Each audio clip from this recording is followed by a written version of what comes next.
What's happening, APLers? Here with a week one review for you. I'm had the VMAs on in the background, and Taylor Swift just won an award, and I still can't believe that Ross thinks that she's attractive. So weird. So anyway, this will be a little quicker than the hour one last time. So some storylines from week one overall, like super low scoring week. We had three winners that were below 1,000 points. One winner had 780 points, and only two people over 1,000 points. So it's probably one of the lowest weeks in APL history. Okay, today said I don't think we can prove that, but probably is. Lots of really bad football, and our points reflected that. I think there were four guys who started that had zeros, and they were like supposed to be good players, so kind of surprising too. So that was one of the biggest takeaways. We also had some Monday Night Football drama last night as a second storyline.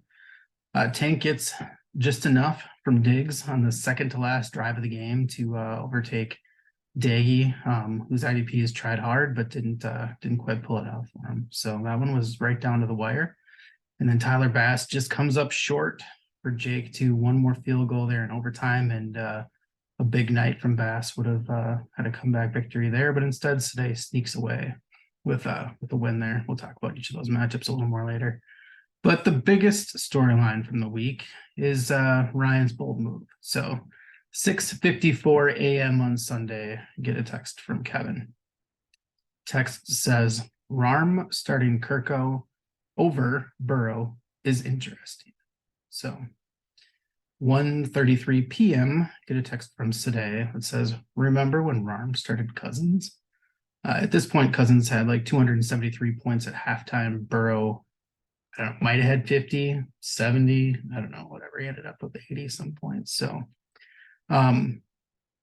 sometimes the moves that you question that look crazy are the ones that pay off. So as we all know, Cousins ended up with 394 points. Burrow had like 82 or something. And if Ryan doesn't start Cousins, he doesn't win this week. So big move pays off. Ryan's response was simply, didn't trust Burrow with his injury, so went with the guy that I knew was healthy. So sometimes it's as simple as that. So looking at Ryan, and so go through each of the matchups here. So looking at Ryan and Kevin's matchup, Ryan won 924 to 687. So 237 point win, pretty comfortable there with Cousins in the lineup. For Kevin, pretty much everybody sucked. Pollard was good, 124. AJ Brown, DK were fine. They were both like 70 and like 88 points, so they're okay. Those probably aren't the games you're hoping for from those guys, but they're all right. The rest of the team was bad. Drake London had a target. They threw the ball 18 times. It's not a huge surprise when they're winning. The Lamar offense didn't look anything different. It didn't look different at all than what it looked like before. So a whole offseason of hearing that they're going to be chucking the ball everywhere, they're going to be up tempo, and Lamar is just going to be racking up points. Did not happen in week one. Maybe it will in the future, but it all went so poorly for us. Ryan gets obviously the big game from Cousins, Henry, and Olave come through big for him there. Kwanko had a 0. It's a little surprising. Saw a highlight where he had he's like wide open down the sideline, and they just overthrew him. So it would have been a nice like 120-point touchdown because he was wide open. The Mostert trade also helps him out here. He gets 72 points from Mostert, lots more than Deion Jackson would have got or anybody else would have had there. And Christian Kirk looks like he might not be the dude that we were hoping he was going to be. So looks like he's going to be the third wide receiver there in Jacksonville, and Zay Jones is going to get the 2 jobs. So Ryan might have won that trade. It's just week one, but we'll find out. The next matchup here is the Sade and Jake talked about a little bit before. Sade wins 937 to 915. Had a 22-point win. Sade's Charger stack kind of worked. Herbert had 309 points. Eckler had 188. Huge game from Eckler. Mike Williams had like 49. So Sade was probably hoping for a little more in the shootout there from those guys, but they got enough for this week. The rest of the lineup for Sade was just kind of blah. Jake had the running backs were as advertised. McCaffrey had the biggest game of the week for running back with 192 points, and then Chubb did well also. Michael Pittman looking like it might be a little bit of a value there. He was targeted a lot by Richardson. Looked like they made it easy for Richardson to get the ball to Pittman. So maybe that'll be a thing this year. Jake's got to be pissed about the 8 targets to T. Higgins and 0 points. From there, got to imagine that's not normal, but that's what happened in week 1. So just maybe a catch or 2 from Higgins, and it's a different score for the week. The other squeaker mentioned earlier was Tank beating Daggy 780 to 754, a 26-point win. Diggs and ETN carry it for Tank. The only 2 guys over 100 points. I think he had 154 from Gino, who had like 140 some at halftime. And then the Seattle offense came to a grinding halt in the second half and got nothing. Brandon Ayuk's looking like a nice little steal there. Really good game on the bench, 177 points. Daggy, Aaron Jones was super fun.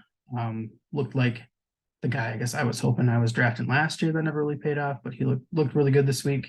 That whole Packer offense looked very good with good enough with Jordan Love there. The rest of Daggy's lineup didn't look great. There was a big Pitts pass that was caught, hauled in, and then called back for penalty. So that one could have been a difference maker there too. Also, Mr. Stafford, he swapped him in instead of Daniel Jones. Daggy walks away with the win, even if Tank would have started Ayuk. So not sure he would have done that based on the start of the season, but possibilities there. Solomon takes down Greg, 1,003 to 839, 164-point win for Solomon. The Trevor Lawrence and Calvin Ridley stack looks like it should be a fun one all year. Ridley kind of went nuts, heavily featured early, slowed down a little bit in the second half, but the offense looked like it was rolling. Bijan, did I say it right, Corey? Not sure. He did some things. Maybe not as involved in the run game as Solomon was hoping for, but definitely involved in the pass game, and his touchdown run was fun. Definitely why he was drafted that high. It was a nice little sidestep and then powered through for the touchdown. TJ Watt also goes nuts for Solomon. 112 points from an IDP. That might be the highest of the year. We'll see. But Watt had a big game and a really, really bad loss there by the Steelers. Greg got the looks like got the JJ pick right. Big game from JJ. 159 points, and that won't be the last from him there this year. The Hurts Goddard stack I thought would be pretty lethal. This week it comes up with 239 points total. But I have to imagine that's the lowest point total for the year that you're going to have. But kind of got to be pissed about that one. So if that one does even a little bit of what you think it would do normally, then Greg probably walks out with the win. So Sky Moore also so much opportunity and comes up with 4 points. He's promptly been cut. Greg was joking that he would trade him to me for a cake ball before, so I think I could get him for free now if I want him, but I don't. All right, last matchup is me versus Corey. Came away with a win, 1,103 points to 870, so 233-point win. My team was pretty boring overall, other than Tyreek. Tyreek went nuts. The rest of it was just okay. Corey Mahomes did some stuff, but probably not enough. If his receivers catch the ball, he has a much better game. And Evan Ingram led tight ends this week with 103 points. Surprising that that's the best tight end week of the tight ends that were started, but that's real. His Raiders were held in check there too, with Devontae and Jacobs going against Denver, and Denver held them down pretty good. So those are the matchups. So me and Solomon sneak away with wins in our division. Everybody else loses, and on the other side, Sadeh gets potentially a big win over Jake there to start the season. But Sadeh, Ryan, and Tank get wins to start everything out. So it's just week 1. A lot of football left. I was going to try to do some weekly awards. These awards might rotate on a weekly basis, but something that'd be kind of fun. MVP of the week. I'm going to go with Tyreek. When he was, I think, the most fun player out there this week and just looked unstoppable. I still can't figure out why the Chargers would play single coverage on him when he's going to run a go route. It just makes no sense to me, but whatever. It's fine. He's faster than everybody, so it's fun to watch. The Rodder of the week. there's a lot of candidates here. You got 4 guys that has 0, but I'm going to give it to Dallas Goedert for this week. Highest drafted guy that got 0 points. But there's a lot to pick from this week. So I'm going to go with the other award would be the no shit start. That's like when you look at it, you're like, they started that guy? That doesn't make any sense. But then it worked out. That would be Cousins. Talked about that before. Pretty surprising to see him in the lineup, and totally worked. And then there's the wouldn't have done that award for the week. So that's like the guy that you look at in the starting lineup and go, yeah, probably wouldn't have started that guy. And it didn't work out. So I think there's a couple options here. Sky Moore could be an option. I'm going to roll Dulcich instead on that one. Just think there's some better options at tight end out there. The guy who's splitting time in Denver. He did get hurt, which impacted his numbers too, but nobody quite stood out this week. And then this one will take a little bit of explaining. So it's a golf course that some of the league members play, Shamrock. It's basically a wide open field. You can hit your drive anywhere, and it's good. So when those league members or other people play other courses and they hit a drive, that goes kind of far, but not really anywhere down the fairway. So it would have been good at Shamrock. So that would have been a good play if we would have played anybody else. So the would have been good at Shamrock award will go to the highest scorer that lost this week. And this week it was Jake. So Jake's 915 points was the 5th highest total for the week. So would have beat a bunch of people if you would have had a different matchup this week. So that's kind of it for the week. Looking at the high scores, Cousins was the highest quarterback with 394. Lowest was Daniel Jones at 142. These are the guys that were started. McCaffrey had 192. Damian Pierce was the lowest running back, who was started with 49 points. Wide receiver was Tyreek with 266. London and Higgins both had 0s.